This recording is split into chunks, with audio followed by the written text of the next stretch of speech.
అవసరమైతే చాలు mini bypass రోడ్లో ట్రాఫిక్ నరకాన్ని చూస్తున్నారు నెల్లూరు నగరవాసులు.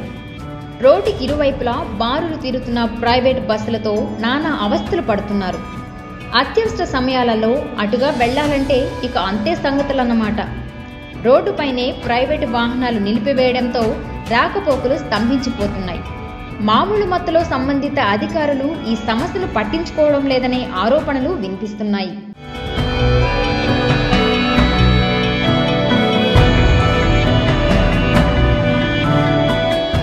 నెల్లూరు నగరాన్ని ట్రాఫిక్ సమస్య పట్టి పీడిస్తోంది. ముఖ్యంగా సాయంత్రం వేళలో ప్రైవేటు ట్రావెల్స్ బస్సులను నిలిపివేయడంతో వాహనాల రాకపోకలకు తీవ్ర అంతరాయం ఏర్పడుతోంది. రామలింగాపురం సెంటర్ నుంచి ఆత్మకూరు బస్టాండ్ వరకు ఇదే పరిస్థితి నెలకొంది. నెల్లూరు నుంచి హైదరాబాద్, బెంగుళూరు, చెన్నై, వైజాగ్, అమరావతి, కర్నూలు తదితర సుదూర ప్రాంతాలకు ప్రతిరోజు 120కి పైగా ట్రావెల్స్ బస్సులు వెళుతుంటాయి. గతంలో ప్రధాన రైల్వే స్టేషన్కు వెళ్లే దారిలో ప్రైవేటు ట్రావెల్స్ పాయింట్ ఉండేది. కొన్నేళ్ల క్రితం నుంచి ఈ పాయింట్ను మహాత్మా జ్యోతిరావు పూలే విగ్రహ కూడలి సమీపంలోని పెట్రోల్ బంక్ వద్దకు మార్చారు.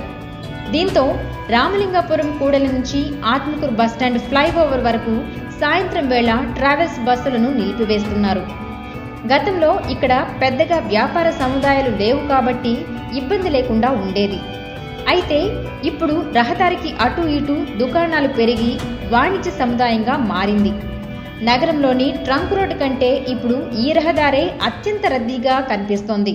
నెల్లూరులో ఒకప్పుడు డెవలప్మెంట్ లేదు. మినీ బైపాస్ పడ్డాక చాలా వరకు డెవలప్మెంట్ వచ్చింది. ఈ ఏరియా కూడా బాగా డెవలప్ అయింది. అయితే ఈ మినీ బైపాస్ వచ్చిన తర్వాత ఏమైందంటే ఈ విజయ మార్కెట్ రోడ్ కానీ ఈ ఏరియా పెట్రోల్ బంక్ దగ్గర ఈ ఏరియాలో ఈ యొక్క ఓల్వో బస్సులు వచ్చి పెడతా ఉన్నారు. ఆ రోడ్డు విస్తీర్ణం ఎంత, ఆ విస్తీర్ణానికి దాదాపుగా ఈ ఓల్వో బస్సుల వల్ల సాయంత్రం ఏంటంటే తీవ్ర ట్రాఫిక్ ఇబ్బందులు ఎదురవుతూ ఉన్నాయి. దీనివల్ల కటింగ్స్ కాడ కూడా కనీసం ఆ పక్క ఈ పక్క ఎక్కడ పడితే అక్కడ ఎడాపడికి బస్సులు పార్కింగ్ చేస్తున్నారు. కనీసం అధికారులకు కూడా ఆలోచించట్లేదు ప్రజలకు ఇబ్బంది అని. అనేక సార్లు ఈ ఏరియాలో నేను చూశాను 108 ఎమర్జెన్సీ సర్వీస్ అంటే మనిషి ప్రాణాలకి చాలా ఇబ్బందికరమైన పరిస్థితి ఉండొచ్చు, ఏకంగా ప్రాణం పోయే పరిస్థితి. అలాంటి సమయాల్లో కూడా ఈ యొక్క చోటుకు వచ్చేసరికి ఈ బస్సుల వల్ల ట్రాఫిక్ ఆగిపోయి ఆ యొక్క 108 అంటే అంబులెన్స్లు ఇబ్బందులు పడడం నా కళ్ళతో నేను చూశాను. మరి ఈ విధంగా రోడ్లన్నీ ఆక్రమించినట్టుగా ఓల్వో బస్సులు సాయంత్రం అయితే రోడ్లంతా పరుచుకుంటుంటే మరి పోలీసు వారు ఏం చేస్తున్నారు? ట్రాఫిక్ ఇబ్బంది అని మీకు తెలుసు కదా, దీనికి ప్రత్యామ్నాయం ఏర్పాటు చేయాల్సిన బాధ్యత కూడా మీకు ఉంది కదా. ఈరోజు నేను నెల్లూరు మున్సిపల్ శాఖ మంత్రి నారాయణ గారికి విన్నవించుకున్నాను. అయ్యా, ఈ టౌన్ లిమిట్స్లో ఇంత ట్రాఫిక్ ఇబ్బంది సాయంత్రం టైం జరుగుతూ ఉంది. బైపాస్కి నియర్ బై అక్కడ ఏదైనా ప్లేస్ చూసి అక్కడ కానీ షిఫ్ట్ చేస్తే టౌన్లో ట్రాఫిక్ ఆల్రెడీ చాలా పెరుగుంది. చాలా ఇక్కడ ఫ్యామిలీస్ పెరిగారు, మైగ్రెంట్స్ పెరిగారు, అదేవిధంగా అనేక మంది బయట నుంచి ఎంప్లాయీస్ పెరిగారు. ఇప్పుడు పోటీ పెరిగింది. ఈ విధంగా విపరీతమైన ట్రాఫిక్ నెల్లూరులో ట్రాఫిక్ పెరిగిన పరిస్థితుల్లో ఈ యొక్క ఓల్వో బస్సులు చాలా ఇబ్బందికరమైన పరిస్థితుల్లో ఉన్నాయి. కాబట్టి వీటన్నిటిని దృష్టిలో పెట్టుకొని ఈ బస్సులు ఇక్కడ ఉండే బస్సులన్నింటినీ మినీ బైపాస్ షిఫ్ట్ చేయాలా, లేదంటే ఇంకేదన్నా వాళ్ళకి ఒక ప్లేస్ చూపించి ఆ ప్లేస్లో ఈ బస్సులు పెట్టుకునే పరిస్థితి తీసుకురావాలా. లేకపోతే ఇలా రోడ్లలో పెడితే వాళ్ళ మీద మీరు కేసులు రాయండి. ఏ సామాన్యుల మీద అయితే కేసులు రాస్తారు, ఓల్వోల మీద ఎందుకు రాయాలి మీరు? ప్రముఖ ఆసుపత్రులు, విద్యా సంస్థలు సైతం మినీ బైపాస్లోనే ఏర్పాటవుతున్నాయి. దీంతో వందలాది మంది ప్రభుత్వ, ప్రైవేట్ ఉద్యోగులు, విద్యార్థులు ఈ మార్గంలోనే ప్రయాణిస్తున్నారు. ఇటు చెన్నై, అటు విజయవాడకు ఇదే ప్రధాన రహదారి కావడంతో సొంత వాహనాలతో, ఆర్టీసీ సర్వీసులతో ఈ రోడ్డు మరింత క్లిష్టంగా మారుతోంది.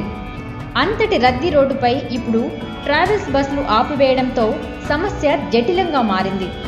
దీంతో ఇటీవల పలువురు నగరవాసులు కలెక్టర్, ఎస్పీలను కలిసి ఎన్నోసార్లు ఫిర్యాదు చేశారు. అయినా ఎలాంటి నిర్ణయం తీసుకోవడం లేదు. ఫలితంగా నగరవాసులకు ట్రాఫిక్ కష్టాలు పెరిగిపోతున్నాయి. ఈ ట్రావెల్స్ వల్ల బాగానే ట్రాఫిక్ జామ్ అవుతుంది సార్. కాకపోతే ఒక బండి పెట్టుకుంటే ఏ ఇబ్బంది ఉండదు. ఒకరమ్మడి ఒకటి సైడ్ 1 by 1 పెడతా ఉంటారు. దానివల్ల పెద్ద ఎఫెక్ట్. వెనక వచ్చే వాళ్ళకు బాగా ఇబ్బంది పడుతున్నారు. ఆటోలలో కానీ, జర్నీ చేసే వాళ్ళు కానీ, రైల్వే స్టేషన్ పోవాలనుకున్న వాళ్ళు కానీ అందరూ బాగా ఇబ్బంది పడుతున్నారు. అదే కానీ మనం సైడ్ 1 by 1 పెట్టుకుంటా వస్తే పర్వాలేదు. బండి పక్కన బండి పెట్టుకుంటా ఉన్నారు, అక్కడ ట్రాఫిక్ జామ్ అవుతుంది సార్. అది దీని మీద పోలీసు వాళ్ళు దాన్ని కఠినంగా తీసుకొని దాన్ని చేయాల్సిందిగా కోరుతున్నాం. తీసుకొని ఈ ట్రాఫిక్ను ఈ ట్రావెల్స్ను ఎత్తి ఆ ఏరియాలో పెట్టేస్తే ఏ సమస్య ఉండదు. డైరెక్ట్ ఆ కస్టమర్లు ఇంతకుముందు ఒకప్పుడు అక్కడ పోయేవాళ్ళు రైల్వే స్టేషన్ దగ్గరికి, ఇప్పుడు ఇక్కడికి మార్చారు కూడా ఇక్కడికి వచ్చారు. రేపు హైవేలోకి మారిస్తే హైవేలోకే పెడతారు బోర్డింగ్ పాయింట్, అక్కడికే వచ్చేస్తారు. ప్రైవేటు ట్రావెల్స్ బస్సుల కోసం ప్రత్యామ్నాయ స్థలం చూడాలని ఇటీవల డిఆర్సీ మీటింగ్లో సంబంధిత అధికారులను కలెక్టర్ ఆదేశించారు. ప్రతి నెల కలెక్టరేట్లో జరిగే రోడ్ సేఫ్టీ సమావేశంలో కూడా ఇది ప్రస్తావనకు వస్తోంది. అయితే నెలలు గడుస్తున్నా ప్రత్యామ్నాయ స్థలంపై సంబంధిత అధికారులు ఎలాంటి నిర్ణయం తీసుకోలేదు. ఆయా శాఖలకు సంబంధించిన అధికారుల మధ్య సమన్వయ లోపమే దీనికి కారణమని తెలుస్తోంది. ఈసారి జరిగే రోడ్డు సేఫ్టీ మీటింగ్లో అయినా ప్రైవేటు బస్సుల పార్కింగ్ స్థలం కోసం నిర్ణయం తీసుకోవాలని పలువురు నగరవాసులు కోరుతున్నారు.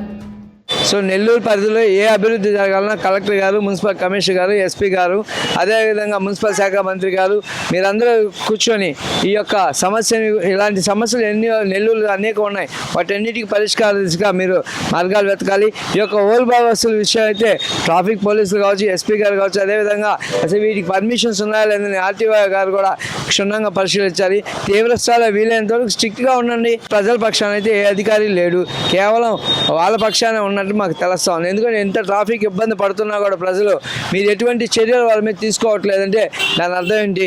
చూడండి, ఒక్క కానిస్టేబుల్, ట్రాఫిక్ కానిస్టేబుల్ అన్నా అక్కడ ఉన్నాడా, లేదా ట్రాఫిక్ సంబంధించి ఏ అధికారి అయినా అక్కడ ఉన్నారా? మరి బస్సులు మట్టుకున్నాయి, ఇంకొక గంట దాల్తే ఇంకా ఎక్కువ అయిపోతాయి. ఫుల్ శని ఆదివారాలు కానీ వచ్చామంటే సోమవారం 3 రోజులు అయితే ఇంకా చాలా ఇబ్బందికరమైన పరిస్థితులు ఉంటాయి.